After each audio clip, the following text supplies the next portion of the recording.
আল্লাহ তাআলা কিয়ামতের কঠিন ময়দানে যেদিন স্বামী স্ত্রীকে চিনবে না, স্ত্রী স্বামীকে দেখে পালিয়ে যাবে, বন্ধু বন্ধুরে চিনবে না, পীর সাহেব মুরিদরে চিনবে না, মুরিদ পীর সাহেবরে চিনবে না, দলের কর্মী তার নেতারে চিনবে না, নেতা তার কর্মীরে চিনবে না, বন্ধু বন্ধুরে দেখে পালাবে। এই কঠিন মুহূর্তে সূর্যটা মাথার কাছে চলে আসবে, জমিনটা তামার জমিন হবে, আজকের জমিনের মতো নয়। মানুষ ঘর্মাক্ত, ক্লান্ত, শ্রান্ত মাথার মগজগুলো কানের ছিদ্র আর নাকের ছিদ্র দিয়ে বেয়ে বেয়ে পড়বে। বিশ্বনবী ফরমান, ময়দানে 7 শ্রেণীর ব্যক্তিকে রব্বুল আলামিন তার আরশের নিচে ছায়া দিবেন। তার মধ্যে প্রথম শ্রেণীর ব্যক্তি হলো ইমামুন আদিল। ইমামুন আদিল, ন্যায়পরায়ণ শাসক, যে ইনসাফের সাথে বিচার করে, যে জাস্টিস সমাজে সার্ভ করে, যে সুশাসন নিশ্চিত করে, ওই ইমামুন আদিল। আদিল শব্দটা বুঝছেন না? ইন্নাল্লাহা ইয়া'মুরু বিল আদল, পাইছেন? আদিল। 7 শ্রেণীর ব্যক্তিকে আল্লাহ তাআলা সুশীতল আরশের নিচে ছায়া দিবেন, যেদিন তার দেয়া ছায়া ছাড়া কোনো ছায়া থাকবে না। এর প্রথম হচ্ছে ইমামুন আদিল, ন্যায়পরায়ণ শাসক। চিল্লায় বলেন সুবহানাল্লাহ।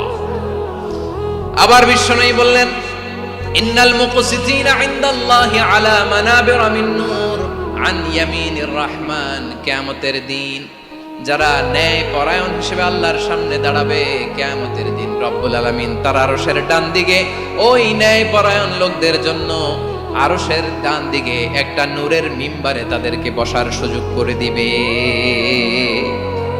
আল্লাহর আরশের ডান দিকে ন্যায়পরায়ণ লোকদের জন্য আল্লাহ তাআলা নূরের মিম্বার বানাবে। 4টে কেন কথা মনে করেছেন? আল আদাল, জাস্টিস।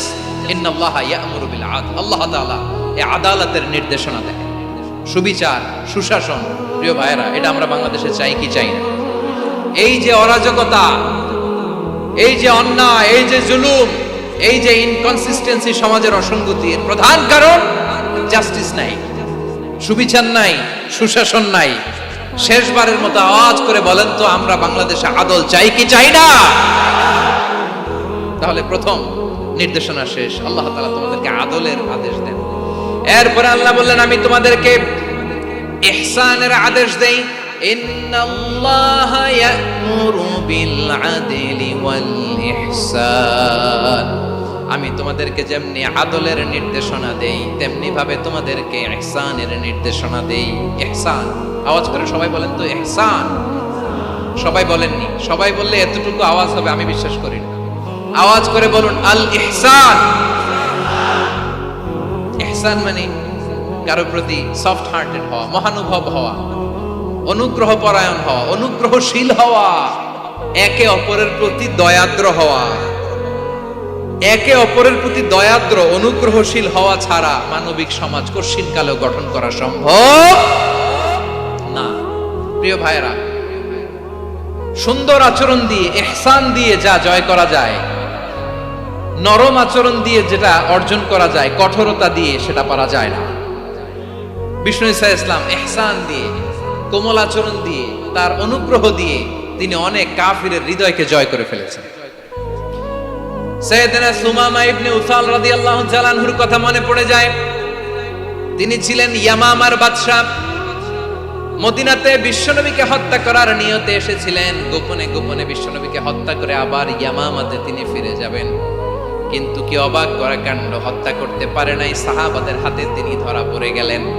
সাইয়েদনা সুমামা ইবনে উসাল রাদিয়াল্লাহু তাআলা আনহু হত্যার নিয়তে আসলেন, কিন্তু হত্যা করতে পারলেন না। সাহাবারা ওনাকে ধরে ফেললেন, ধরে মসজিদে নববীর পিলারের মধ্যে বেঁধে রাখলেন। সুমামা ইবনে উসাল, সিরাত থেকে শুনেন, সিরাত থেকে শোনাচ্ছি রাদিয়াল্লাহু তাআলা। ইয়ামামার অধিপতি ছিলেন। ইয়ামাম বিশ্বনবীকে হত্যার জন্য আসছেন, ধরা পড়ে গেছেন, এখন মসজিদে নববীতে বেঁধে রাখছেন, তার মানে বন্দী। এখন স্ট্যাটাস কি? বন্দী, ক্যাপটিভ। বিষ্ণু ঈসা ইসলাম সাহাবাদেরকে বললেন, তার খোঁজ খবর নিও, সুমামা ইবনে উসালের খোঁজ খবর নিও। সাহাবারা বলেন, ইয়া রাসূলুল্লাহ, আপনাকে হত্যা করতে এসেছে, তার তো কঠিন ক্যাপিটাল পানিশমেন্ট হওয়া দরকার, কঠিন শাস্তি হওয়া দরকার। বিশ্বনবী বললেন, না, আমি যেটা জানি তোমরা সেটা জানো না। তোমরা সুমামার সাথে ভালো আচরণ করো। বিশ্বনবী সুমামার কাছে গেলেন। প্রথম দিন যে তিনি কালেমার দাওয়াত দিলেন, ইমানের দাওয়াত দিলেন, ইসলামের দাওয়াত দিলেন, রিসালাতের দাওয়াত দিলেন, আখিরাতের দাওয়াত দিলেন। পরের দিন যে বিশ্বনবী সালাতের দাওয়াত দিলেন, যাকাতের দাওয়াত দিলেন, ইসলাম কি, কিভাবে, কেমন করে পালন করতে হয় চমৎকার আর্টিকুলেট করতে শুরু করলেন। তন্ময় হয়ে সুমামা ইবনে উসাল রাদিয়াল্লাহু তাআলা বিশ্বনবীর কথাগুলো শুনতে আরম্ভ করলো।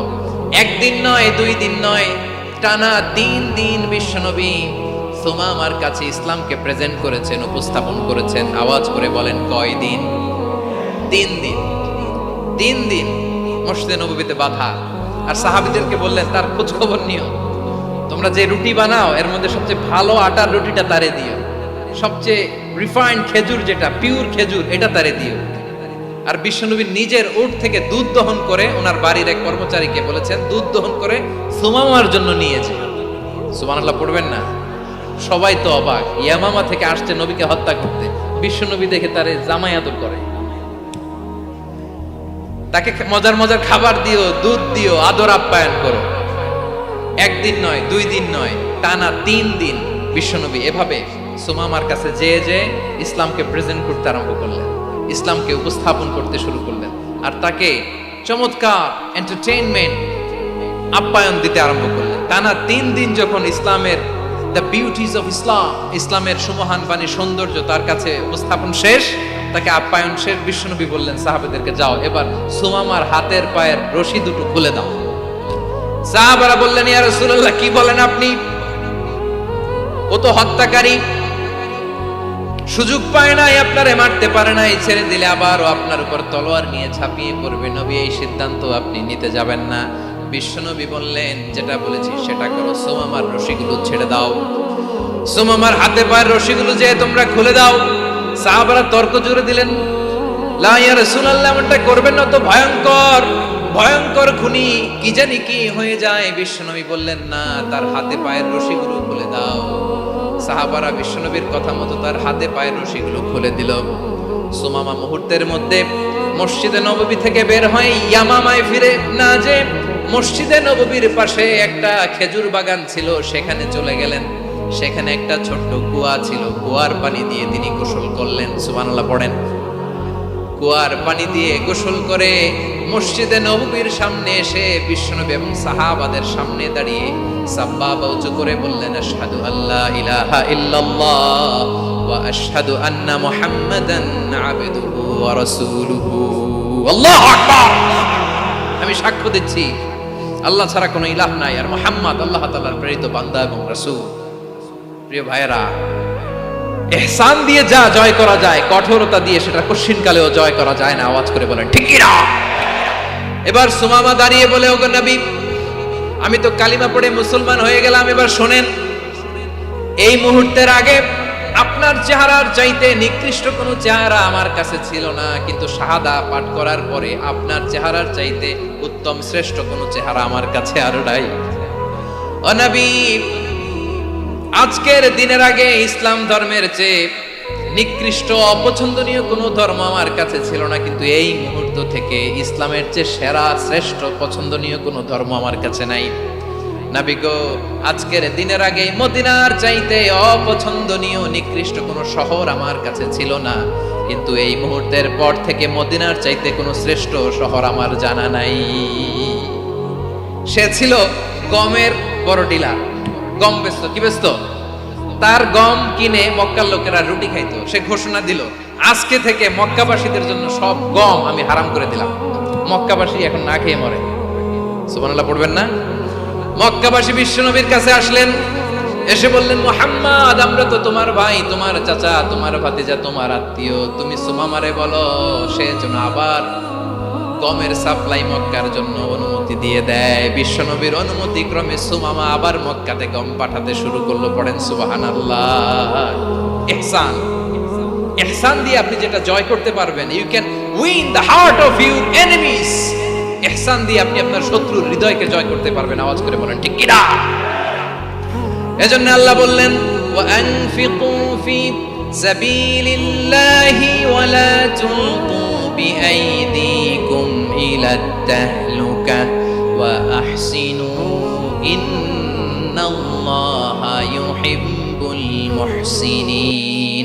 তোমরা আল্লাহর রাস্তায় দান করবে আর নিজেরা নিজেদেরকে ধ্বংসের হাতে ঠেলে দিও না। তোমরা একে অপরের প্রতি ইহসান করবে, কারণ ইহসানকারীদেরকে আল্লাহ বড় ভালোবাসেন। সুবহানাল্লাহ পড়েন। আবার সূরা রহমানে আল্লাহ বললেন, হাল জাযাউল ইহসানি ইল্লাল ইহসান ফাবিআইয়ি আলা, সবাই পড়েন, ফাবিআইয়ি আলাই রাব্বিকুমা তুকাযযিবান। ইহসানের প্রতিদান হিসেবে ইহসানি হয়। বিশ্বনবী সুমামার প্রতি যেমন ইহসান করেছেন, সুমামাও ঠিক তেমন ইহসান ফিরিয়ে দিয়েছে। ঠিক কিনা বলেন? তাহলে এক নম্বরে হচ্ছে আদ, ন্যায় বিচার। দুই নম্বরে সবাই বলেন ইহসান, সদাচরণ। ইহসান দুই ধরনের প্রিয় ভাইরা, ইহসান ফিল ইবাদা, ইহসান ফিল মুআমালা। ইহসান ফিল ইবাদা হচ্ছে একাগ্র অনুভবে ইবাদতে ডুব দেওয়া, এর নাম ইবাদতের ইহসান। সুবহানাল্লাহ পড়ুন।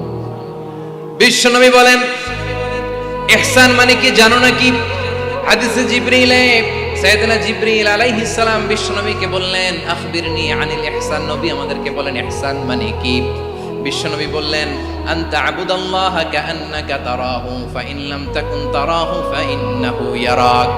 ইহসান মানে হলো এমন ভাবে তুমি আল্লাহর সামনে নিজেকে উজাড় করে ইবাদত করবে, তুমি ভাববে তুমি আল্লাহকে দেখতে পাচ্ছ। আর এটা যদি ভাবা তোমার জন্য কঠিন হয়ে যায়, অন্তত এতটুকু তুমি ভাববা যে আল্লাহ তোমাকে দেখতে পাচ্ছেন। ঠিক কিনা বলেন? ও আমার বীর চট্টলার ভাইয়েরা, কেউ যেটা দেখে না সেটা দেখে কে?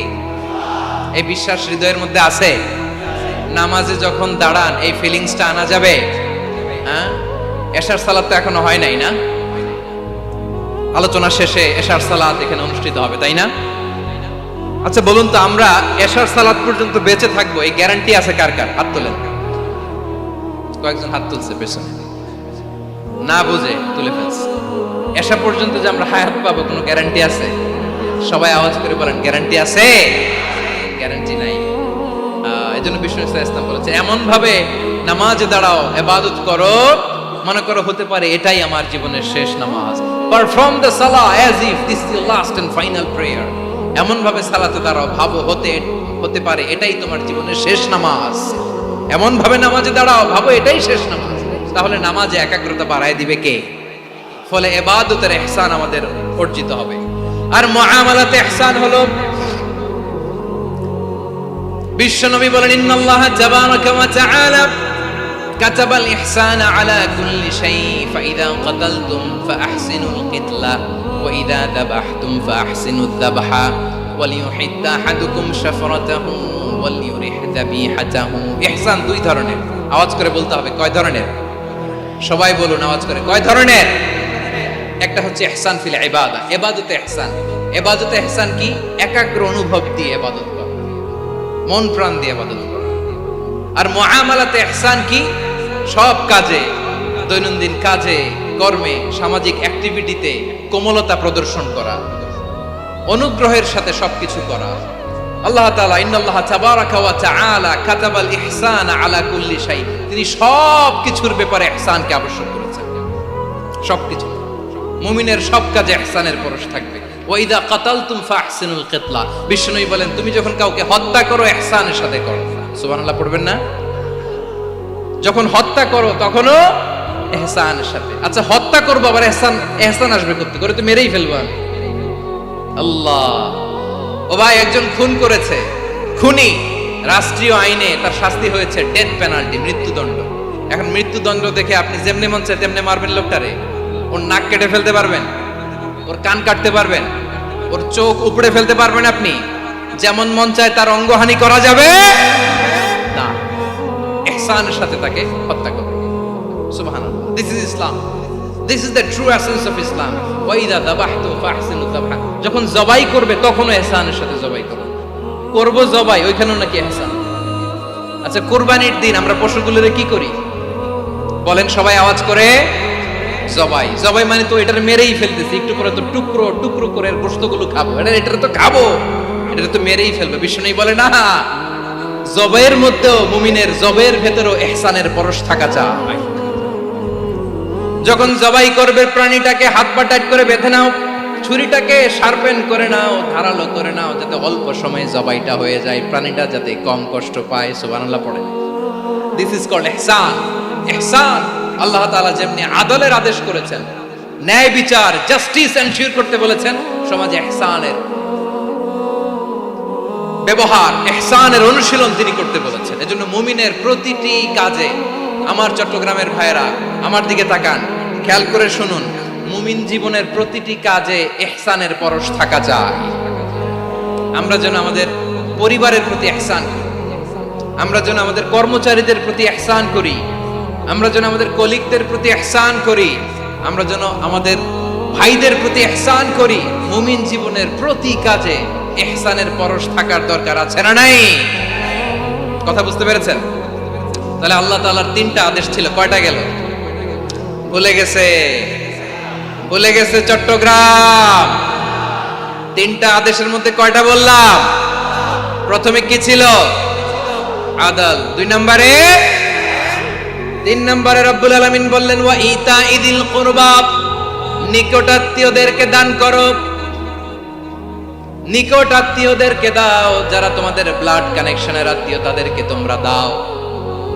এখানে জেনারেলি বললেন দাও, কি দিব সেটা তিনি এখানে বলেন নাই, সেটা তিনি সূরাতুল ইসরার মধ্যে বলেছেন। আল্লাহ বলেন ওয়া আতিদাল কুরবা হাক্কা, নিকট আত্মীয়দেরকে তাদের অধিকার, তাদের প্রাপ্য তোমরা বুঝিয়ে দাও।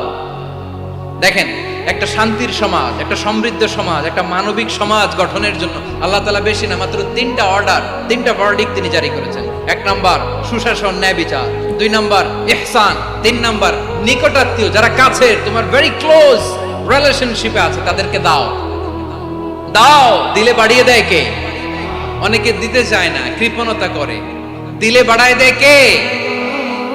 ও মিয়া, মদিনার মধ্যে সবচাইতে গরিব সাহাবী ছিল বেলাল রাদিয়াল্লাহু তাআলা আনহু। ওনার এন্টায়ার অ্যাসেট, সম্পদের পরিমাণ কতদূর জানেন? একটা লুঙ্গি। বেলাল রাদিয়াল্লাহু তাআলা আনহু, ওনার টোটাল ওয়েলথের এস্টিমেশন হচ্ছে মাত্র একটা লুঙ্গি। একটা লুঙ্গি, টোটাল ওয়েলথ এস্টিমেশন, টোটাল সম্পদের পরিমাণ বেলাল রাদিয়াল্লাহু তাআলা আনহুর কি ছিল? কথা বোঝে নাই বোধহয়। কি ছিল? ওই বেলাল রাদিয়াল্লাহু তাআলা আনহুকে বিষ্ণু ইসলাম বলেছেন আনফিক ইয়া বেলাল, ও বেলাল তুমিও দাও। ওয়ালা তাখশা মিন যিল আরশি ইখলালা, আরশের অধিপতির তো কোনো ঘাটতি নাই, তুমি দিলে ওই আল্লাহ তোমারে বাড়ায় দিবে। এজন্য আমার প্রিয় ভাইয়েরা, দিলে কমে না, দিলে বাড়ে। অনেকে ধরে রাখে, নতুন কিছু নিতে পারে না, হাত দিয়ে যেটা ধরে রেখেছেন এটা দিয়ে দেন, বড় একটা ধরার সুযোগ পাবেন। জোরে বলেন ঠিক কিনা? ধরেন 5 কেজি ওজনের একটা ধরে রাখছেন, এখন 10, এটা না ছাড়লে 10 কেজি ধরতে পারবেন আপনি? আচ্ছা, 10 কেজির জিনিস একটা আছে হাতে, ওইটা যদি ছেড়ে দেন তাহলে না 15 কেজি ধরতে পারবেন। কথা বলেন ঠিক কিনা? তাহলে দিলে বাড়িয়ে দেয় কে? রব্বুল আলামিন বললেন 3 নাম্বার আদেশ হলো তোমাদের প্রতি সমাজটারে কেমন করে মানবিক সমাজ, সুন্দর সমাজ গড়বা।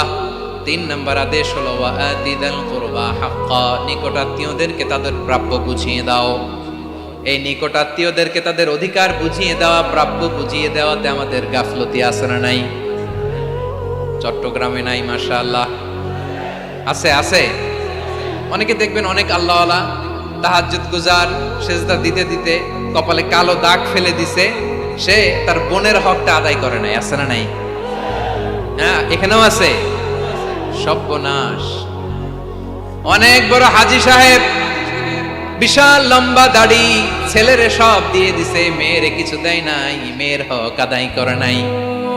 আছে না নাই? এই হাজী সাহেবেরা, এই আল্লাহওয়ালারা কিয়ামতের ময়দানে আটকে যাবে। আপনি অন্যের অধিকার নষ্ট করেছেন, তাদের রাইটস কে ভায়োলেট করেছেন। এজন্য আল্লাহ তাআলা বলেন, কারো অধিকার যদি কেউ নষ্ট করে, ওই সমাজটা মানবিক সমাজ কঠিনকালেও হতে পারে না। এজন্য 3 নম্বর আল্লাহ বললেন ওয়া ইতাইদিল কুরবা, নিকটাত্মীয়দেরকে দাও। কি দিবা? তাদের অধিকার দিয়ে দাও, বোনের অধিকার বুঝিয়ে দাও, মেয়ের অধিকার বুঝিয়ে দাও, ফুফুর অধিকার বুঝিয়ে দাও। দেখবেন অনেক মায়েরা ছেলের পাতে মুরগির রান দেয়, মেয়ের পাতে দেয় মুরগির ঠ্যাং। এরকম আছে না নাই? ছেলেরা কি দেয় মুরগির, মেয়ের পাতে কি দেয়? তো মেয়ের কি মুরগির রান খেতে মনে চায় না? মনে চায় না? এমনটা করা যাবে না। নিকটাত্মীয়দেরকে অধিকার দিয়ে দাও, নিকটাত্মীয়ের সাথে সুসম্পর্ক রাখো। আদেশটা কার? এজন্য প্রিয় ভাইয়েরা, জীবনে যদি বারাকা অর্জন করতে চান, নিকটাত্মীয়দের সাথে সুসম্পর্ক রাখতে হবে, তাদের জন্য উপহার পাঠাতে হবে। বিশ্বনবী বলেন, লা ইয়াদখুলুল জান্নাতা কাতে, যে ব্যক্তি আত্মীয়তার সম্পর্ককে ছিন্ন করে দেয়, সে কশিন কালেও আল্লাহর জান্নাতে ঢুকবে না।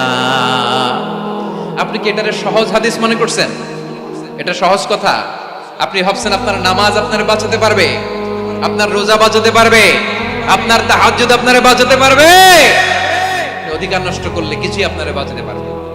এজন্য নিকট আত্মীয়দেরকে দিতে হবে বেশি বেশি। বিশ্বনবী বলেন, ইন্না সাদাকাতা আলাল মিসকিনি সাদাকা ওয়া আলা যির রাহিমি ইসনাতান সাদাকাতুন ওয়া সিলা। মিসকিনরে দান করলে শুধু দানের সওয়াব হয়, নিকট আত্মীয়কে দান করলে দুইটার সওয়াব হয়। সাদাকার সওয়াব হয়, আবার আত্মীয়তার বন্ধন অটুট রাখার সওয়াব হয়ে যায়। আবার বিশ্বনবী বললেন, মান সাররাহু আইয়ুবসাতা লাহু ফি রিজকিহি ওয়া ইউনসা লাহু ফি আসারিহি ফালইয়াসিল রাহিমা। যে ব্যক্তি তার রিজিকের প্রশস্ততা চায় আর হায়াতে বরকত চায়, সে যেন তার আত্মীয়ের সাথে সুসম্পর্ক রাখে। আমার প্রিয় চট্টলার ভাইয়েরা, আমাদের রিজিক বাড়ুক, এটা আমরা চাই কি চাই না? সবাই চান? হ্যাঁ, আমাদের রিজিকে প্রশস্ততা আসুক, চাই কি চাই না? আমাদের হায়াতে বরকত আসুক, আমরা চাই কি চাই না? এই দুইটা যদি চান, তাহলে নিকট আত্মীয়দের সাথে সুসম্পর্ক রাখবেন, পারবেন? তাহলে সমাজটারে মানবিক সমাজ বানায় দিবে কে? তিনটা আদেশ চলে গেল। কয়টা? আওয়াজ করে বলেন। 1 নম্বরে কি ছিল? 2 নম্বরে, 3 নম্বরে নিকট আত্মীয়দেরকে দান। আপনাদেরকে আরো শোনার আগ্রহ আছে? আপনাদের মনোযোগ আছে না গেছে?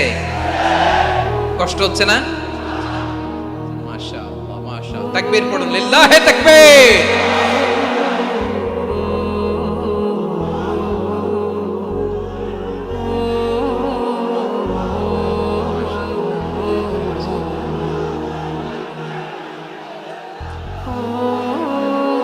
আমার প্রিয় ভাইয়েরা,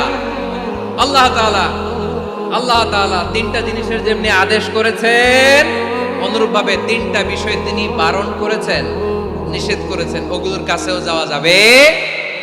শুনবেন। রাব্বুল আলামিন বলেন, ওয়ায়ানহা আনিল ফাহশাই ওয়াল মুনকারি ওয়াল বাগি। আমি যেমনি তিনটি বিষয়ে আদেশ করলাম, অনুরূপভাবে তিনটি বিষয়ে বারণ করলাম, নিষেধ করলাম। আমার 1 নাম্বার নিষেধাজ্ঞা হলো অশ্লীলতার প্রতি। ফাহশা, ওয়ায়ানহা আনিল ফাহশা। আল্লাহ তাআলা অশ্লীলতাকে নিষেধ করেছেন। কোন জিনিসকে? সবাই বলুন, কোন জিনিসকে? যত ধরনের, যত টাইপের, যত ক্যাটাগরির অশ্লীলতা হতে পারে, সব অশ্লীলতাকে হারাম করেছেন কে? ফাহশা মানে কি? কথায়, কাজে, আচরণে, কমেন্ট, ফেসবুকের কমেন্টসে যত ধরনের নোংরামো আছে, যত ধরনের অশ্লীলতা আছে, এটাকে আরবিতে বলে ফাহশা।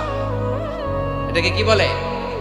রাব্বুল আলামিন বলেন, কুল ইন্নামা হাররামা রাব্বিয়াল ফাওয়াহিশা মা যাহারা মিনহা ওয়া মা বাতান। ও নবী, আপনি বলে দেন, আমার রব প্রকাশ্য, অপ্রকাশ্য, স্পষ্ট কিংবা অস্পষ্ট, দৃশ্যমান কিংবা অদৃশ্যমান সব অশ্লীলতাকে হারাম করেছেন। সব ধরনের অশ্লীলতা হারাম, সব ধরনের। আল্লাহ তাআলা আমাদেরকে অশ্লীলতা থেকে বাঁচান, অশ্লীলতা থেকে তিনি আমাদেরকে হেফাজত করুক। পড়েন আমিন। এবার বলেন, আমাদের সমাজে অশ্লীলতা আছে না নাই? চট্টগ্রামে নাই? আমি কই নাই, ওনারা বলে আছে। আমি সামহাও বাঁচায় দেওয়ার ট্রাই করতেছি, ওনারা বলে আছে। অশ্লীলতা নানা ভাবে, নানা নামে, নানা মোড়কে আমাদের সমাজে আছে না নাই? সংস্কৃতির নামে, ফ্যাশনের নামে, বিনোদনের নামে, উপন্যাসের নামে, কনসার্টের নামে অশ্লীলতা আছে না নাই? আপনি দেখেছেন কনসার্টগুলোর অবস্থা? এই যে আতিফ আসলাম যে আসছে আমাদের দেশে, তারপর কে কে আসছে, আমাদের তরুণ তরুণীরা, আমাদের যুবক যুবতীরা, আমাদের জেনজিরা, কি অবস্থা ওইখানে? হ্যাঁ, কি অবস্থা? কে বাঁচাবে ওদের? কে রক্ষা করবে ওদের ইমানের, ওদের চরিত্রের হেফাজতের গ্যারান্টি কে দিবে? কনসার্টের নামে অশ্লীলতা আছে না নাই? ছেলে মেয়ে একে অপরকে জড়ায় ধরতেছে, একে অপরকে চুমু খাচ্ছে প্রকাশ্যে, দিবালোকে, গণমানুষের সামনে। আল্লাহ তাআলা এই অশ্লীলতা থেকে আমাদেরকে বেঁচে থাকতে বলেছেন, বেঁচে থাকতে বলেছেন। রূপালী জগতের নামে অশ্লীলতা আছে না নাই? এই টার্মটা আপনারা জানেন না? রূপালী জগৎ কি জগৎ? আসলে কি রূপালী জগৎ না অন্ধকার জগৎ? আমার বোনেরা, আপনাদেরকে যে কি বলে তারা বুঝায়, রূপালী জগৎ শুনেই আপনি ভরকে যাবেন না। রূপালী জগতে যে নারী যত বেশি উলঙ্গ, সে নাকি তত বেশি সাহসী।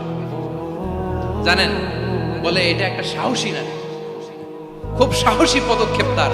যত বেশি শরীর থেকে কাপড় নামাতে পারবে, যত বেশি বস্ত্রহীন হয়ে নিজেকে প্রেজেন্ট করতে পারবে, সে নাকি তত বেশি সাহসী। আমার চট্টলার ভাইয়েরা, শয়তানের প্রথমে এজেন্ডা ছিল বনি আদমকে বস্ত্রহীন করা। সে আদম এবং হাওয়া আলাইহিস সালামকে নিষিদ্ধ গাছের ফল খাইয়ে তাদেরকে বস্ত্রহীন করেছে। এই জামিনেও সে আমাদেরকে বস্ত্রহীন করতে চাইবে। এই রূপালী জগতের নামে তারা এটা করে। আমার প্রিয় বোনেরা, আপনি জানেন না আপনার দাম কত? ওরা আপনাদেরকে বিজ্ঞাপনের সস্তা পণ্য বানাতে চায়। ওরা আপনাদেরকে ওদের ভোগের লিপসার টুলস বানাতে চায়। ওরা আপনাদেরকে দিয়ে ওদের খায়েশ পূরণ করতে চায়। এটা আপনাদের জন্য মোটেও ডিগনিটি নয়, এটা আপনাদের জন্য সম্মান নয়। আপনার সম্মান শালীনতায়, আপনার সম্মান হেজাবে, আপনার সম্মান ভদ্রতায়, আপনার সম্মান আপনার ডিসেন্ট পোশাকে। পোশাক বলে দেয় এই নারীটা ভদ্র না অভদ্র। পোশাক বলে দেয় এই মেয়েটা কোন ঘরের মেয়ে। আওয়াজ করে বলেন ঠিক কিনা? আপনি জানেন না, আপনারা এই সস্তা পণ্য বানায়, ভোগের পণ্য, বিলবোর্ডে আপনাকে উলঙ্গ করে উপস্থাপন করে। এই অশ্লীলতার সাথে ইসলামের কোনো সম্পর্ক। এজন্য আল্লাহ বলেন, আমি অশ্লীলতাকে হারাম করেছি। অশ্লীলতাকে হারাম করার প্রথম কারণ হলো এর মাধ্যমে মানবতাকে অপমানিত করা হয়। কারণ মানুষের সম্মান মানুষের পোশাকে। মানুষ যখন পোশাকহীন হয়ে যায়, বস্ত্রহীন হয়ে যায়, তার সম্মান কমে যায়, ঠিক কিনা? অশ্লীলতাকে হারাম করার প্রথম কারণ হচ্ছে মানুষ মানুষকে অপমান করে। একটা নারী, সে তো সম্মানিত। নারী যে কত সম্মানিত, নারীর এটা বুঝেই নাই। বিশ্বনবী বলেন, আদ-দুনিয়া কুল্লুহা মাতা ওয়া খায়রু মাতা'আদ দুনিয়াল মারআতুস সালিহা। আমার বোনেরা, 5টা প্যান্ডেলে আপনারা এলইডিতে আমার আলোচনা শুনছেন, আমি জানি। আপনাদের এই গর্ভ যে কত দামি আপনি জানেন না। আপনার পেট থেকেই আসবে আগামী দিনের সালাহুদ্দিন আল আইয়ুবী। আপনার পেট থেকেই আসবে অনাগত দিনের ইমাম মাহদী আল মুনতাযর। আপনার পেট থেকেই আসবে অনাগত দিনের ফয়সাল, ওয়াসিম, মুগ্ধ, আবু সাইদের মতো বীর যোদ্ধা।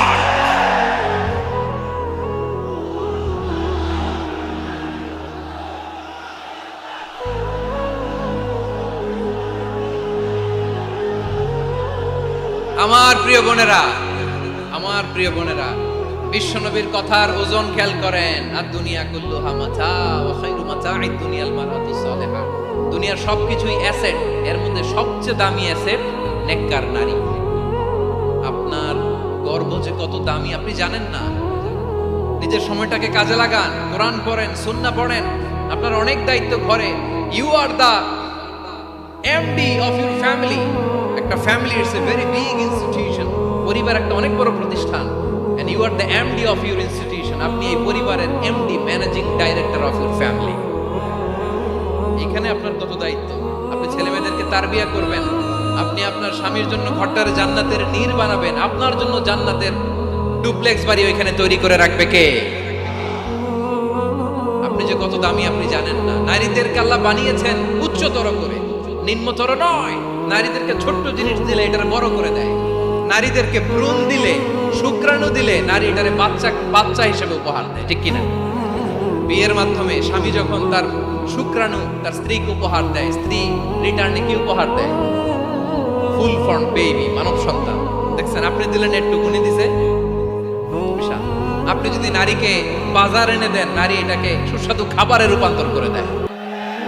আপনি তাকে একটা মুচকি হাসি দিয়ে দেন, সে তার কলিজা দিয়ে দেয়। কিন্তু যদি আপনি তার মনে কষ্ট দেন, সে আপনার জীবনকে জাহান্নাম বানাইয়া দেয়। খবর আছে, নারীর মন বুঝতে পারলে নেয়ামত, বুঝতে না পারলে কিয়ামত, ঠিক কিনা বলে? কত দামি আপনি জানেন না? জানেন না আপনি কত দামি? অনেক দামি আপনি।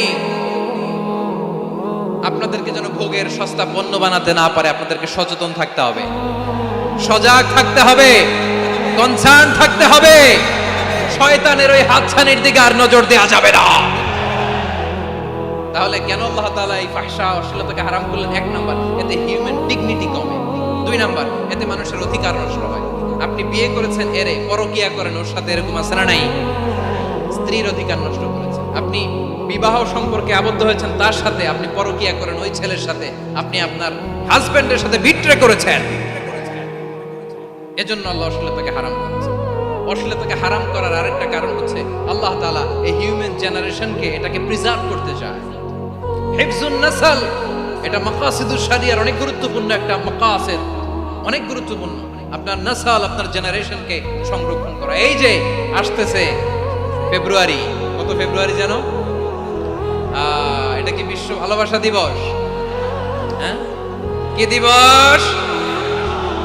এই বিশ্ব ভালোবাসা দিবসের সাথে মুসলমানদের কোনো সম্পর্ক নাই। আমার প্রিয় ভাইরা, এই যে আপনি অবৈধ সম্পর্কে জড়ালেন, কেন আল্লাহ অশ্লীলতাকে হারাম করেছে? দেখেন, বলতেছিলাম যে এটা আপনার নাসল, আপনার জেনারেশন, আপনার লিনিয়েজ, আপনার বংশকে প্রিজার্ভ করা। কে কার বাবা, কে কার মা, বাবা মা জানা, প্রজন্মকে প্রিজার্ভ করা, এটা ইসলাম ওয়াজিব করে দিয়েছে।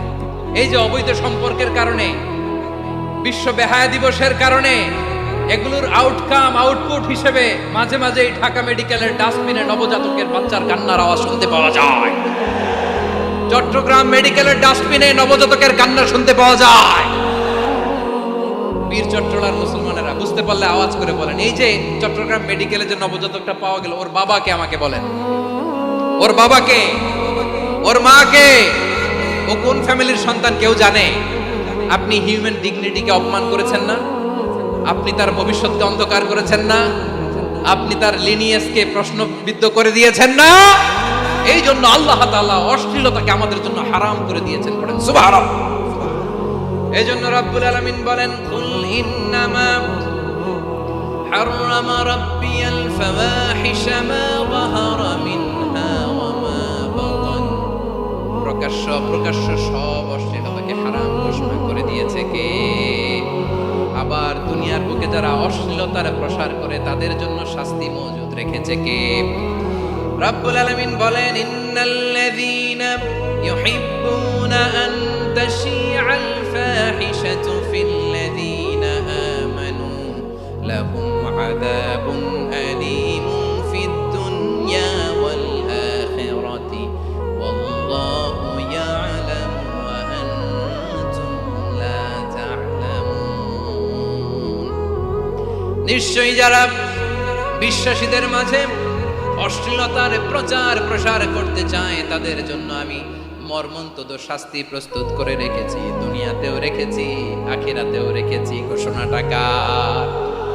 যারা এই নাটকের নামে, সিনেমার নামে, রূপালী জগতের নামে, মুভির নামে, ওটিটি প্ল্যাটফর্মের নামে আমার সমাজে অশ্লীলতা ছড়াতে চায়, তাদের জন্য কঠিন মর্মন্তুদ শাস্তি মজুদ রেখে দিয়েছে কে? ও আমার বোনেরা, এখনো আপনি জাগবেন না? এখনো আপনার চিন্তার দুয়ারে এখনো নাড়া পড়ে নাই? ওরা আপনাকে উলঙ্গ বানাতে চায়, ওরা আপনাকে আইটেম গার্ল বানাতে চায়। এজন্য ইসলাম অশ্লীলতাকে হারাম করেছে। হারাম। ইসলাম বলেছে যোজন যোজন দূরে থাকো, ওরা বলে না কাছে আসো, কাছে আসার গল্প, ক্লোজ আপ ওয়ান, কাছে আসার গল্প আছে না নাই? চট্টগ্রামে তো এগুলো নাই মাশাআল্লাহ। হ্যাঁ, এখানেও আছে ক্লোজ আপ ওয়ান, কাছে আসার গল্প। আল্লাহ বলেন ওয়ালা তাকরাবুজ জিনা, কাছেও এসো না, জিনা থেকে যোজন যোজন কিলো দূরে থাকো, ওরা বলে কাছে আসার গল্প। আমার বীর চট্টলার ভাইয়েরা, কাছে আসতে হলে আমরা কোরআনের কাছে আসব, কাছে আসতে হলে নবীর কাছে আসব, কাছে আসার গল্প হবে আমার রবের কাছে আসার গল্প। চিল্লায় বলো ঠিক কিনা?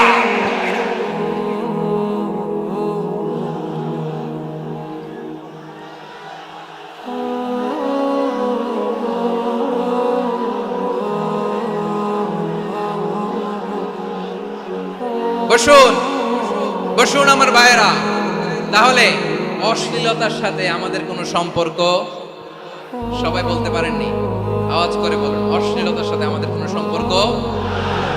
আমরা এই সমস্ত ক্লোজ আপ ওয়ান, কাছে আসার গল্পের প্রোগ্রামে যাব, আমরা কোন ধরনের অশ্লীল কন্টেন্ট সোশ্যাল মিডিয়ায়, টিভিতে দেখব। কি যুগ যে আমরা কাটাচ্ছি আপনি কল্পনা করতে পারবেন না। পর্ন ইন্ডাস্ট্রি, নারী পুরুষের বস্ত্রহীন যুগল দৃশ্য, এটাকে দিয়ে ওরা কোটি ডলারের ইন্ডাস্ট্রি বানিয়েছে। পুরো মানব ইতিহাসে এরকম জঘন্য সময় মানব ইতিহাস পার করে নাই। পর্ন এটা ইন্ডাস্ট্রি হয়ে গেছে। আমাদের এই যুবকগুলো, জেনজিগুলো, ওদের চরিত্র বাঁচাবে কি করে? কেমন করে হেফাজত করবে ওদের এই মূল্যবান চরিত্র? আমার প্রিয় ভাইয়েরা, এই অশ্লীলতার দ্য লেটেস্ট ভার্সন হচ্ছে LGBT-Q, শরীফ থেকে শরীফা। শুনছেন আপনারা? দেখতে পুরুষ, আসলেই পুরুষ, সুস্থ একজন পুরুষ, 4 সন্তানের বাবা, বলে আমি মনে মনে নারী। দেখতে নারী, সুস্থ নারী, আসলেই সে দিব্যি একজন নারী, বলে আমি মনে মনে পুরুষ। সবচেয়ে ভয়ঙ্কর অশ্লীলতার সবচাইতে লেটেস্ট ভার্সন হচ্ছে এই ট্রান্সজেন্ডারিজম। সুস্থ পুরুষ তার বায়োলজিক্যাল গ্রোথকে হরমোন দিয়ে স্টপ করে দিয়ে সে সার্জারি করে নারী হতে চায়, সুস্থ নারী পুরুষ হতে চায়। পুরুষ পুরুষের প্রতি সেক্সুয়ালি আকর্ষণ বোধ করে, এটা লূত আলাইহিস সালামের কওমের মধ্যে ছিল। এটাকেও আল্লাহ কোরআনে ফাহিশা বলেছেন। ওয়ালুতান ইয قال لقومه أتأتون الفاحشة ما سبقكم بها من أحد من العالمين। লূত আলাইহিস সালাম বললেন, তোমরা কি এমন এক অশ্লীল কার্যক্রমে ডুব দিলে নাকি যেটা গোটা বিশ্বের কেউ কখনো করে নাই, তোমরাই প্রথম করেছো। পড়েন নাউযুবিল্লাহ। এই পশ্চিমের এই রোগ আমার দেশে যেন আসতে না পারে, আমাদের সজাগ থাকতে হবে। প্রিয় ভাইরা, চিল্লায় বলেন ঠিক কিনা? পশ্চিমের অবস্থা ভয়ঙ্কর। পাশ্চাত্যে, আমি যুক্তরাষ্ট্রে ছিলাম অনেকদিন, কয়েক মাস, বিভিন্ন স্টেটে ঘুরেছি। গার্ডিয়ানরা উদ্বিগ্ন, ছেলে মেয়েদেরকে, ছোট্ট ছেলে মেয়ে, ওদেরকে জিজ্ঞেস করে, তুমি how do you feel right now inside yourself? তুমি ভিতরে ভিতরে কেমন ফিল করো? তোমার কি ছেলে ছেলে লাগে না মেয়ে মেয়ে লাগে? আচ্ছা বলেন, এই ছোট্ট বাচ্চাটাও কি এগুলো জেন্ডার অ্যাসাইনমেন্ট বলতে এগুলো কিছু বুঝে? এইভাবে মিসগাইড করা হচ্ছে। কৌতূহল বশত ছোট্ট ছেলে যদি বলে আমার তো মেয়ে মেয়ে লাগে, তখন বলে যে না তুমি মেয়ে, ছেলে না। মা বাবা বাধা দিলে ওকে আলাদা গভর্নমেন্ট হাউসে নিয়ে যাবে। ভয়ঙ্করতম অবস্থা। আমরা একটা সময় শুনতাম যে হুজুর আমার ছেলেটা খুব ভালো, হাফেজে কোরআন, আল্লাহওয়ালা। হুজুর আমার ছেলে দাড়ি রাখছে, আল্লাহওয়ালা। হুজুর আমার ছেলে 5 ওয়াক্ত সালাত জামাতের সাথে পড়ে, তার মানে আল্লাহওয়ালা।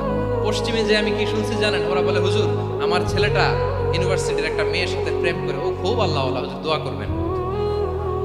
এর কারণ ওদের কাছে আল্লাহওয়ালার ক্রাইটেরিয়া হচ্ছে হুজুর আমার ছেলেটা আরেক ছেলের পছন্দ করে নাই, আমার মেয়েটা আরেক মেয়েকে ভালোবাসে নাই, এজন্য আমার ছেলেটা আল্লাহওয়ালা, হুজুর ওর জন্য একটু দোয়া করে দিয়েন। কি চ্যালেঞ্জ ওরা ফেস করতেছে। ওনার ছেলে যে আরেক ছেলেরে বিয়ে করবে না, এটাতেই উনি খুশি যে আলহামদুলিল্লাহ আমার ছেলেটা একটা মেয়েরে ভালোবাসে, আমার মেয়েটা একটা ছেলেরে ভালোবাসে, মানে এটা খুব আল্লাহওয়ালা। নাউজুবিল্লাহ পড়তে পারলেন না? এজন্য অশ্লীলতার সাথে আমাদের কোন সম্পর্ক। রব্বুল আলামিন বলেন ওয়ায়ানহা আনিল ফাহশাই ওয়াল মুনকারি ওয়াল বাগি তিনটা জিনিসকে আমি নিষিদ্ধ করলাম। এক নাম্বার হলো ফাহশা, অশ্লীলতা।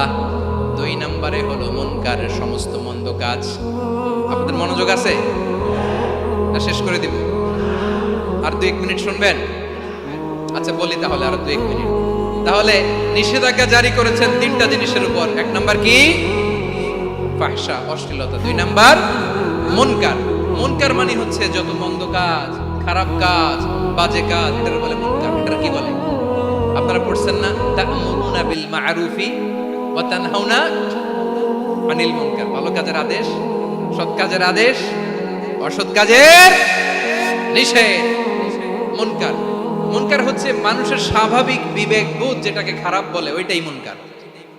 পৃথিবীর সব আসমানি গ্রন্থ যেটাকে খারাপ বলেছে, মানুষের স্বাভাবিক বিবেক বোধ যেটাকে খারাপ বলেছে, এগুলো সব মুনকার। যেমন ইবলিজি, এটা কি ভালো না খারাপ? মজুদদারি, খাদ্যে ভেজাল দেওয়া, ওজনে কম দেওয়া, মাছে ফরমালিন মিশানো, চাঁদাবাজি, টেন্ডারবাজি, দখলবাজি, এগুলো আমাদের স্বাভাবিক বিবেকেই বলে এগুলো খারাপ, এগুলো হচ্ছে মুনকার। আল্লাহ তাআলা এই মুনকার থেকে আমাদেরকে বেঁচে থাকতে বলেন। আর শয়তান এই মুনকারের প্রতি আমাদেরকে উদ্বুদ্ধ করে। আল্লাহ তাআলা বললেন, ইয়া আইয়ুহাল্লাযীনা আমানু লা তাত্তাবিউ খুতুওয়াতিশ শাইতান ফাইন ওয়া মান ইয়াত্তাবি' খুতুওয়াতিশ শাইতানি ফাইন্নাহু ইয়া'মুরু বিল ফাহশাই ওয়াল মুনকার। আল্লাহ বললেন, ও আমার গোলামেরা শোনো শোনো, ও আমার বিশ্বাসী বান্দারা খবরদার, তোমরা কশিনকালেও শয়তানের পদাঙ্ক অনুসরণ করবে না, কারণ শয়তান তোমাদেরকে অশ্লীলতা এবং মন্দ কাজের দিকে উদ্বুদ্ধ করে। আমাদের কাজ হচ্ছে শয়তান আমাদেরকে যেদিকে নিতে চায় আমরা তার উল্টা দিকে যাব, ঠিক কিনা বলে? শয়তান এই মন্দ কাজকে আমাদের কাছে বিউটিফাই করে, চাকচিক্যময় করে আমাদের সামনে উপস্থাপন করে। এজন্য আল্লাহ বলেন মুনকারকে থামাতে হবে, মুনকার প্রতিরোধ করতে হবে। মুনকার প্রতিরোধের দায়িত্ব শুধু আমাদের নাকি? শুধু আপনার খতিব সাহেবের, ইমাম সাহেবের, নাকি মুসলিম উম্মার সবার? আওয়াজ করে বলুন, মুনকার অসৎ কাজ প্রতিরোধের দায়িত্ব কার? রাব্বুল আলামিন বলেন, কুনতুম খায়রা উম্মাতিন উখরিজাত লিন-নাসি তা'মুরুনা বিল মা'রুফি ওয়া তানহাউনা আনিল মুনকার। তোমাদেরকে শ্রেষ্ঠ জাতি করে জমিনের মধ্যে আবির্ভূত করা হয়েছে, যাতে করে তোমরা জমিনের ভেতরে সৎ কাজের আদেশ করতে পারো আর অসৎ কাজের নিষেধ করতে পারো। উম্মাহ কুনতুম খায়রা, তাহলে গোটা উম্মার দায়িত্ব, এটা বুঝতে পারছেন তো? আচ্ছা, আরো নিচে আসেন। এরপরে আল্লাহ বললেন, শুধু উম্মাহ না, এই জমিনের রাজত্ব আমি যাদের হাতে দেই, এই জমিনের মালিক আমি যাদেরকে বানিয়ে দেই, যাদেরকে আমি সরকারের দায়িত্ব দেই, তাদেরকেও মুনকার প্রতিরোধের দায়িত্ব দিয়েছে কে? আল্লাহ বলেন, যারা ক্ষমতার মসনদে বসেছে তাদেরকে 4 দফা কর্মসূচি আমি আল্লাহ দিলাম। আওয়াজ করে বলেন, কয় দফা? আল্লাহ বলেন, আল্লাযীনা ইম্মাক্কান্নাহুম ফিল আরদি আকামুস সালাতা ওয়া আতাউস যাকাতা ওয়া আমারু বিল মা'রুফি ওয়া নাহাউ আনিল মুনকার ওয়া লিল্লাহি আকিবাতুল উমুর। যারা এই জমিনের উত্তরাধিকার হয়েছে তারা 4 দফা কর্মসূচি নিয়ে সামনে আগাবা। সালাত কায়েম করবা, যাকাত আদায় করবা, সৎ কাজের আদেশ দিবা, অসৎ কাজ থেকে মুনকার প্রতিরোধ করবা। আদেশটা কার? আমার প্রিয় চট্টলার ভাইরা, পুরো উম্মার দায়িত্ব মুনকার প্রতিরোধ করা, সরকার প্রধানের দায়িত্ব মুনকার প্রতিরোধ করা। এরপর আল্লাহ বলেন, প্রতিটা ফ্যামিলির যিনি প্রধান সিইও বাবা, প্রত্যেক বাবারও দায়িত্ব এই মুনকার প্রতিরোধ করা। আওয়াজ করে বলেন ঠিক কি না?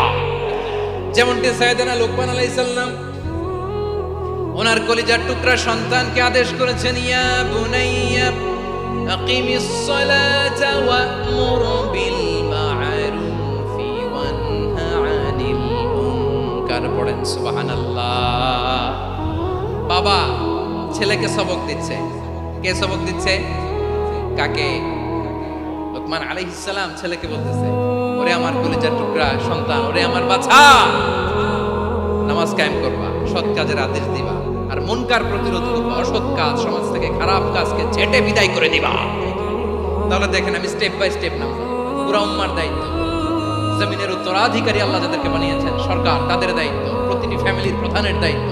এরপরে বিশ্বনবী বলেন সচেতন প্রতিটি মুসলিমের দায়িত্ব সমাজ থেকে মুনকারকে উৎখাত করা।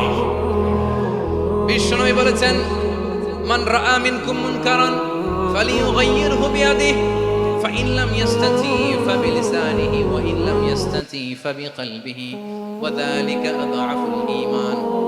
সমাজে যে মুনকার দেখবে, খারাপ কাজ দেখবে, সেজন্য হাত দিয়ে সেটাকে থামায়। কি দিয়ে? আপনাদের তো হাত নাই না? হাত আছে, হাত আছে। ওরা যেই হাত দিয়ে অন্যায় করে ওইটা প্রতিরোধের জন্য আমাদেরও হাত আছে না নাই? থামাতে হবে, থামাতে হবে।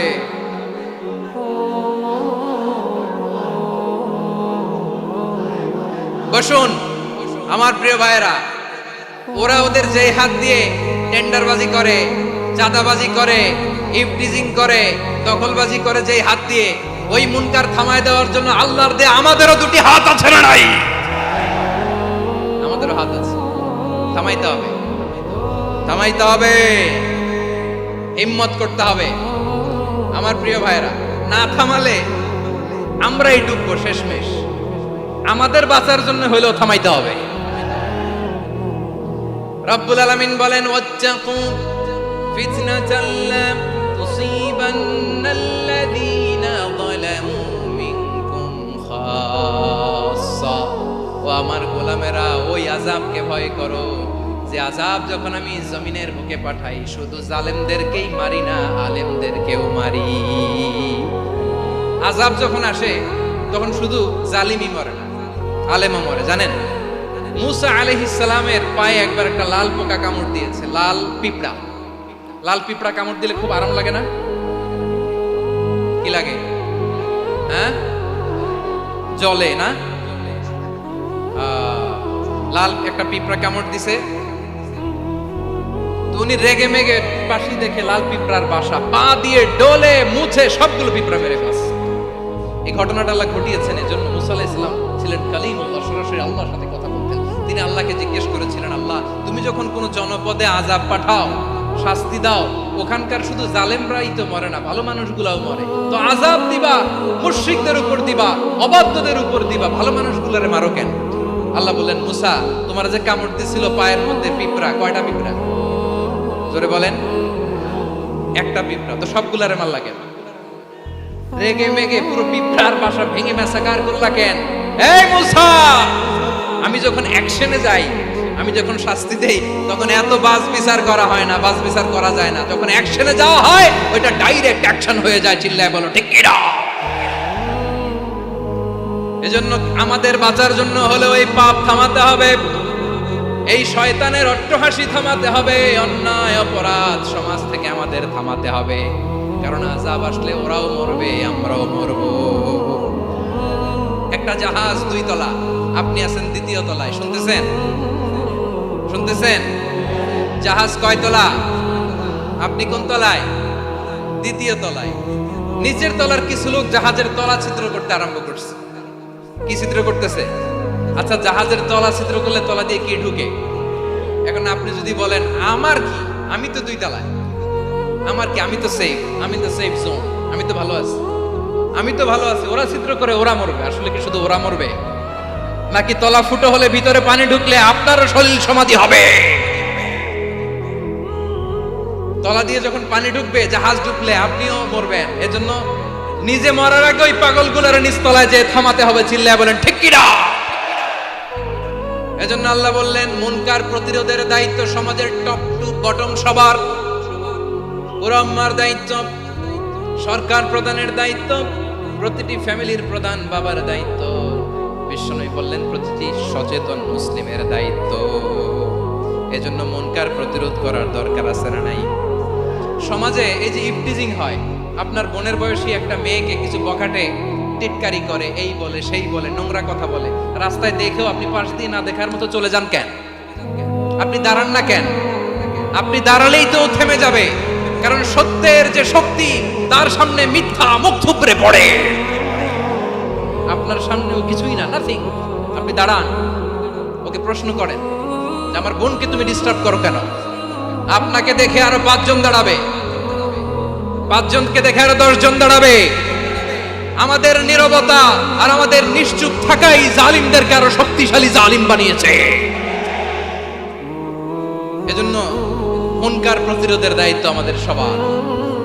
টেন্ডারবাজি, চাঁদাবাজি, দুর্নীতি, অপরাধ, দখলদারিত্ব, মজুদদারি, এগুলো সব কিছু একসাথে প্রতিরোধ করতে হবে, ঠিক কিনা বলেন? একটা মানবিক সমাজ যদি চাই, প্রতিরোধ করতে হবে। প্রিয় ভাইয়েরা, আল্লাহর শপথ নিয়ে বলি, এই নাসিহাতগুলো সবার জন্য, সব দলের জন্য, সব মতের মানুষের জন্য। আমরা কোনো দলের প্রতি মানুষকে ডাকি না, আমরা ডাকি ইসলামের দিকে। সব দলের, সব মতের, সব মানুষদেরকে আমরা আহ্বান জানাই, আসুন আমরা একটা সুন্দর সমাজ বিনির্মাণ করি। এই যে নতুন বাংলাদেশের এক সুযোগ এসেছে, আর জীবনে হয়তো আসবে না, সামনের 100 বছর এই সময় আসবে না। আসুন দেশটাকে আমরা সাজাই, আসুন আমরা দুর্নীতি বন্ধ করি, আসুন আমরা চাঁদাবাজি বন্ধ করি, আসুন আমরা দখলদারিত্ব বন্ধ করি, আসুন আমরা এক দল আরেক দলকে নিশ্চিহ্ন করার যে রাজনীতি, এটা বন্ধ করি। সব দলের প্রতি আমার আহ্বান। আমি কিছুদিন আগে একটা নিউজ দেখলাম, ওই যে লন্ডনে বসে জনাব তারেক রহমান সাহেবকে আমি ধন্যবাদ দিতে চাই। উনি সংবাদ শোনা মাত্রই ওনার দলের অনেক চাঁদাবাজকে উনি বহিষ্কার করেছে। I do appreciate. প্রতিটি দলের এরকম ইনিশিয়েটিভ নেওয়ার দরকার আছে না নাই? যে কোনো দলে এই প্র্যাকটিসটা থাকার দরকার আছে না নাই? চাঁদাবাজদের সাথে আপনারা নিজেদেরকে মুক্ত ঘোষণা করবেন যে এরা আমার দলের কর্মী হতে পারে না। আমরা চাঁদাবাজ মুক্ত বাংলাদেশ চাই, জুলুম মুক্ত বাংলাদেশ চাই, ফ্যাসিজম মুক্ত বাংলাদেশ চাই, গুণ খুন খারাপি মুক্ত বাংলাদেশ চাই। আমরা নতুন ভোরের বাংলাদেশ চাই। ওই বাংলাদেশ পাওয়ার জন্য মুনকার প্রতিরোধে, অন্যায় প্রতিরোধে যদি বাঘের বাচ্চার মতো, আবু সাইদের মতো 2 হাত উঁচু করে, বুককে টান টান করে প্রসারিত করে দাঁড়াতে হয়, রাজি আছো মুসলমান? কারা কারা রাজি? আল্লাহকে হাত দেখিয়ে প্রতিজ্ঞা করো।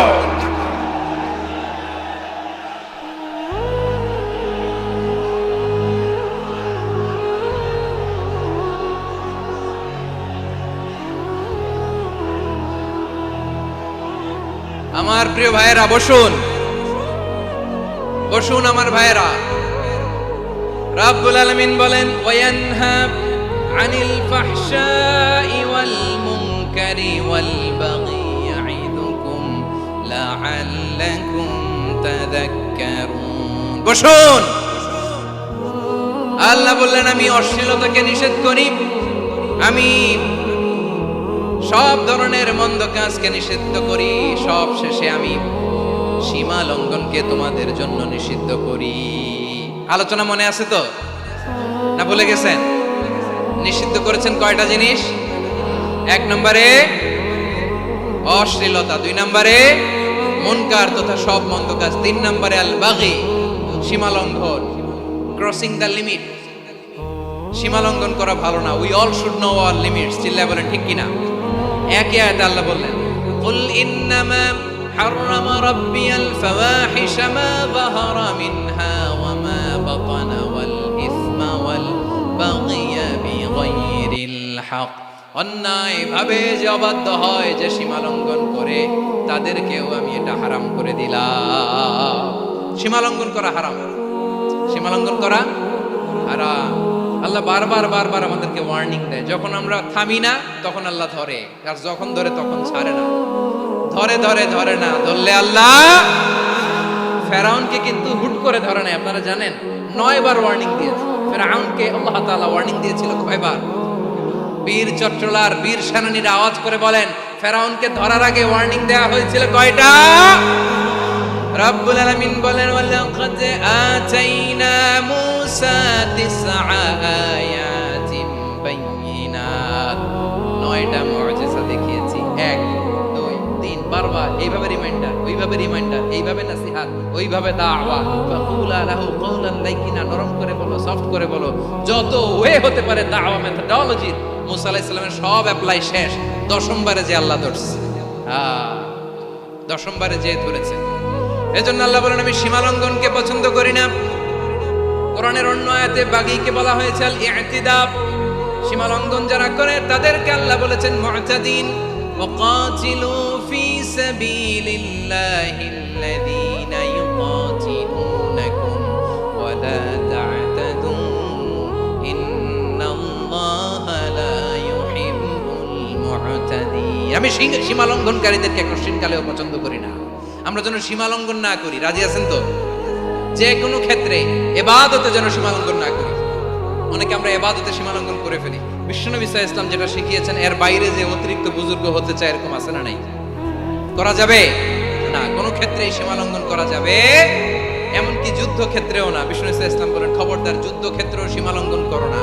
কি সুন্দর ইসলাম আমরা পেয়েছি। বিশ্বনবী বলেন খবরদার যুদ্ধের ময়দানে কোনো নারীর গায়ে হাত তোলো না, কোনো শিশুর গায়ে হাত তোলো না, কোনো গবাদি পশু হত্যা করো না, কোনো শস্য ক্ষেত্র ধ্বংস করো না, ইবাদতরত অন্য ধর্মের কোনো সন্ন্যাসীর গায়ে হাত তুলো না। বলেন সুবহানাল্লাহ। তাহলে আমরা সীমা লঙ্ঘন করতে পারবো? প্রিয় ভাইরা, একটা সুখী সমৃদ্ধ শান্তির সমাজ, মানবিক সমাজ যদি আমরা গঠন করতে চাই, আমাদের আল্লাহর দেয়া কয়টা আদেশ মানতে হবে বলেন দেখি? সবাই বলেন কয়টা? আর বেঁচে থাকতে হবে কয়টা জিনিস থেকে? আওয়াজ করে বলেন কয়টা? আচ্ছা, আদেশ নাম্বার 1 কি ছিল বলেন? আল্লাহর আদেশ কি? 1 নাম্বার আদাল, ন্যায় পরায়ণতা। আমরা সুবিচার, সুশাসন, ন্যায় বিচার চাই কি চাই না? 2 নম্বরে কি ছিল? মাশাআল্লাহ, আওয়াজ করে বলেন 2 নম্বরে কি ছিল? ইহসান। আমরা যেন সবার প্রতি দয়া পরবশ হই, ইহসান করি। 3 নম্বরে কি ছিল? নিকটাত্মীয়দের দান করা, তাদের অধিকার প্রাপ্য বুঝিয়ে দেওয়া। পাশাপাশি 3টা জিনিস থেকে আল্লাহ বারণ করেছেন, নিষেধ করেছেন। তার প্রথমটা ফাহশা, অশ্লীলতা। অশ্লীলতার সাথে আমাদের কোনো সম্পর্ক। আজকের এই ঐতিহাসিক চট্টগ্রামের প্যারেড ময়দান থেকে আমরা যত ধরনের মা তাহারা মিনহা মা ওয়াতান, প্রকাশ্য অপ্রকাশ্য, দৃশ্যমান অদৃশ্যমান সব অশ্লীলতা থেকে নিজেদেরকে মুক্ত ঘোষণা করলাম। অশ্লীলতাকে আমরা না বলে দিলাম। আওয়াজ করে সবাই বলুন নো। অশ্লীলতার সাথে আমাদের কোনো সম্পর্ক। 2 নম্বর নিষেধাজ্ঞা কি ছিল? আল মুনকার, সমাজের যত মন্দ কাজ এগুলোকে আমরা প্রতিরোধ করব। রাজি আছেন তো সবাই? 3 নম্বরে আল বাগি, সীমালঙ্ঘন। কোন মুসলিম সীমালঙ্ঘন করে না, এমনকি যুদ্ধ ক্ষেত্রেও না। আওয়াজ করে বলেন ঠিক কি না? রব্বুল আলামিন শেষে বললেন ইয়াইদুকুম লাআল্লাকুম তাযাক্কারুন। আল্লাহ তোমাদেরকে উপদেশ দেন যাতে তোমরা শিক্ষা গ্রহণ করো। আমরা উপদেশ দেব, আমরা জোর করে কাউরে কিছু মানাতে চাই না। লা ইকরাহা ফিদ্দিন ওয়া যাক্কির ফাইন্না যিকরা তানফাউল মুমিনিন। উপদেশ দিলে এটা মুমিনদের কাজে দেয়। লাস্তা আলাইহিম বিমুসাইতির ইন্নামা আনতা মুযাক্কির। নবী হে, আপনি রিমাইন্ডার দাতা, আপনি উপদেশ দিবেন। আমরাও বিশ্বনবীর এই হাদিসগুলো থেকে, কোরআনের আয়াত থেকে রিমাইন্ডার, এই কথামালা বাণীবাহক হিসেবে এই বাণীগুলো আপনাদের সাথে কাছে পৌঁছে দিলাম। আমরা আল্লাহ তাআলার কাছে প্রার্থনা করি, আল্লাহ আমরা যেন আদল দিয়ে আমাদের সমাজকে গঠন করতে পারি। আল্লাহ আমরা যেন ইহসান করতে পারি, আমরা যেন নিকটাত্মীয়দের দান করতে পারি। আল্লাহ যত ধরনের অশ্লীলতা, অনাচার, মন্দ কাজ, সীমালঙ্ঘন, অবাধ্যতা থেকে যেন আমরা বেঁচে থাকতে পারি। আল্লাহ তাআলা আমাদের সবাইকে কথাগুলো বোঝার ও আমল করার তৌফিক দান করুন। হাদা মা ইনদি ওয়াল ইলমু ইনদাল্লাহ আলাইহি তাওয়াক্কালতু ওয়া ইলাইহি উনীব। প্রিয় ভাইরা, আমি আপনাদের সবার জন্য দোয়া করি, আপনারাও আমার জন্য দোয়া রাখবেন। আমাদের পাশেই আছেন আমাদের সকলের শ্রদ্ধাভাজন, আমাদের মুরব্বী আওলাদের রাসূল আনোয়ার হোসেন তাহের জাবির আল মাদানী হাফিজাহুল্লাহ ওয়া রাআ। সবাই বসুন। উঠবেন না, কেউ উঠবেন না। উঠলেন কেন? উঠলেন কেন? প্যারেড ময়দানের প্রোগ্রাম তো এরকম হইতে পারবে না। বসুন, এটা আল্লামা সাঈদীর স্মৃতি বিজড়িত মাহফিল। বসুন, বসুন। এই মাহফিলের আদব আছে। বসুন, বসুন। সুশৃঙ্খল ভাবে আমরা আখির মোনাজাত